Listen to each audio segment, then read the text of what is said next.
Hop, yuk olib ketayotgan ot sekundiga 3 ta qadam tashlaydi. Demak, ot bor ekan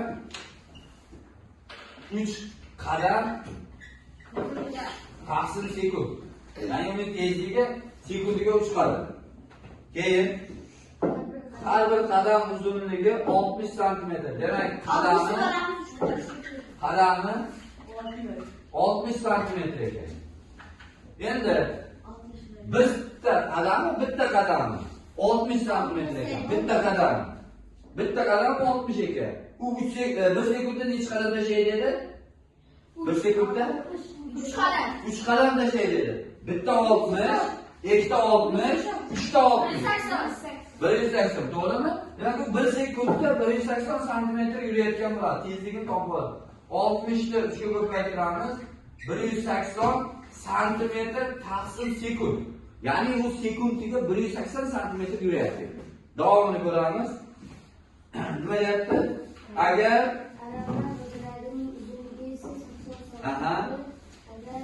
ot manzilga 24 minutda borgan bo'lsa, araba g'ildiragi necha marta aylangan? Mana buning tezligi 180. U vaqt aytyapti 24 minut deyapti. Bu sekundda-yu, sekundda. Buni ham sekundga aylantiramiz. 60 ga ko'paytiramiz. 60 ga ko'paytirsak, 6 ga 24 2 dilda 12 144 sekund. 1440 sekund. Demak, otimiz 180 sm taqsim sekund tezlik bilan 1440 sekund harakatlandi. Masofasini topish uchun, masofani topish uchun nima qilamiz?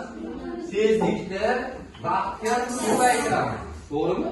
Tezlikni vaqtga ko'paytirib topiladi masofa. Xo'p, endi tezligi bor ekan 180 ekan, vaqti bor ekan 1440 ekan. Ko'paytirib tashlanglar tezda.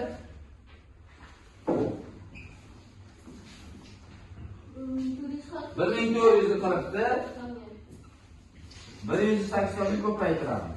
Xo'p, 8 kira 32, 3 yoqda, 8 kira 32, 35, 5 yoqda, 8 3 yoqda, 10. 4 1 2 9 5 2. Orqasiga ikkita nolni qo'yib qo'yamiz. 250 santimetrda. Qancha ekan? 250 santimetr yurdi. Endi qaranglar endi. Bu g'ildirak ketyapti, ot o'zi ketmayapti, ot arava sudrab olganda aravani. Aravaning g'ildiragi bor ekan. G'ildiragini bir aylanishi, mana yerdan bir aylanishi 80 santimetr ekan. 80 santimetr. Bu nima degani desa, arava bir marta to'liq aylanganda 80 santimetr masofani bosyapti. Xo'p, umumiy hisobda shuncha masofa bosildi. Necha marta aylanadi desa, endi bo'lib yuboramiz. 259.200 ni bo'lamiz 80 ga.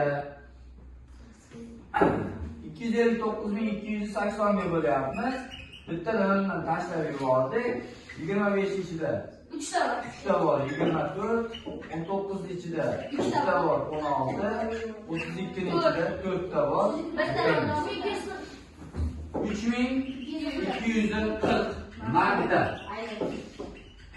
Tushunarlimi? 3240 marta aylangan bo'ladi. Yaxshi, ketdik.